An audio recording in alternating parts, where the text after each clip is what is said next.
Now this is another problem dealing with break-even analysis. And in this problem they're going to show you how to calculate some of the components of the break-even point formula, like price per unit, variable cost per unit, and the like. It reads this way. It says, given the following graphs, calculate the total fixed cost, variable cost per unit, and sales price for firm A.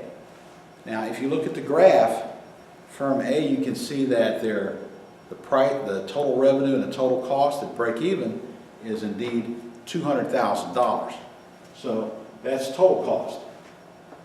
The variable cost, they tell us, is, or the fixed cost rather, they tell us, is the blue line that goes across, and that's at $80,000.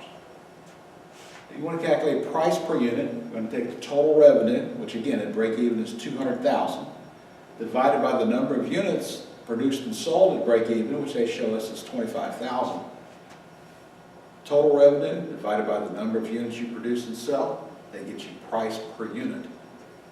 Variable cost per unit. Well, we need to find the total variable cost of the company and divide it by the number of units produced and sold.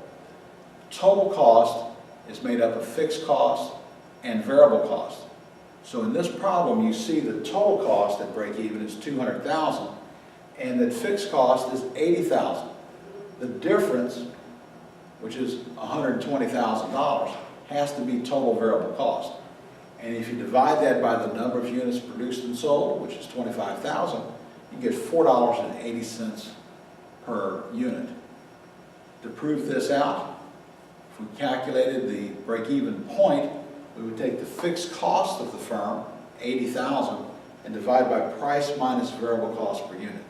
We calculated price to be $8 a unit, variable cost per unit to be $4.80.